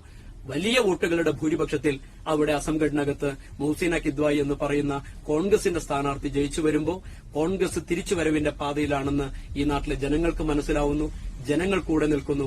ഒരുപക്ഷെ അടിയന്തരാവസ്ഥയുടെ സമയത്ത് ഇന്ദിരാഗാന്ധി വേട്ടയാടി എന്ന് പറഞ്ഞു നടക്കുന്ന ആളുകളെ കുറിച്ച് പറയുമ്പോൾ 77 ശേഷം 79 വരെയുള്ള കാലഘട്ടത്തിനകത്ത് ശ്രീമതി ഗാന്ധി എങ്ങനെയാണ് വേട്ടയാടിയത് എന്ന് ചരിത്രം നമ്മളോട് പറഞ്ഞു തരും.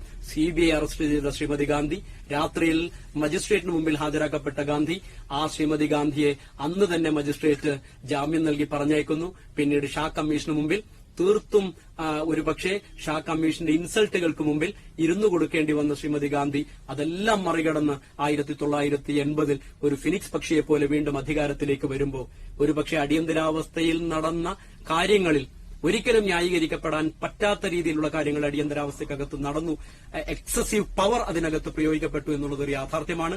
അതിന് കനത്ത വില കൊടുക്കേണ്ടി വന്ന ഒരു നേതാവായിരുന്നു ശ്രീമതി ഗാന്ധി എന്നുള്ളത് കൂടി നമ്മൾ അറിയണം. പക്ഷെ അപ്പോഴും അത് ഏറ്റു പറയാനുള്ള ഒരു പശ്ചാത്താപം കാണിക്കാനുള്ള ഒരു വലിയ മനസ്സ് ശ്രീമതി ഗാന്ധി ഈ രാജ്യത്തോട് കാണിച്ചു എന്നുള്ളത് പിന്നീടുള്ള അവരുടെ ഓരോ പര്യടനങ്ങളിലും ഈ രാജ്യത്തിന് മനസ്സിലാക്കാൻ സാധിച്ച കാര്യമാണ്. അത് തുറന്ന് ഈ രാജ്യത്തെ ജനങ്ങളോട് ശ്രീമതി ഗാന്ധി പറഞ്ഞിരുന്നു. അതുകൊണ്ടാണ് 80 അവരോട് രാജ്യം ഒരുപക്ഷെ തെറ്റാണ് ചെയ്തത് എന്ന് ജനതാ ഗവൺമെന്റിന്റെ നടപടികളിലൂടെ ഈ രാജ്യത്തെ സാധാരണക്കാരന് തോന്നിയപ്പോഴാണ് 80 അവരെ തിരിച്ചു വിളിക്കാൻ ഈ രാജ്യം തയ്യാറാകുന്നതും അധികാരത്തിലേക്ക് വരുന്നതും എന്നുകൂടി നമ്മൾ അറിയണം. ഒരുപക്ഷെ ഇങ്ങനെയുള്ള വലിയൊരു രാഷ്ട്രീയ സാഹചര്യത്തിന്റെ സമ്മർദ്ദങ്ങൾക്കൊടുവിലാണ് അതുണ്ടായതെന്ന് കൂടി നമ്മൾ അറിയണം. ബംഗ്ലാദേശിൽ 75 മുജീബ് റഹ്മാനെ വധിച്ച ആളുകൾ 1979 പാകിസ്ഥാനകത്ത് സുൽഫിക്കർ അലി ഭൂട്ടോയെ തൂക്കിക്കൊല്ലുന്നുണ്ട് എന്നുകൂടി നമ്മൾ അറിയണം.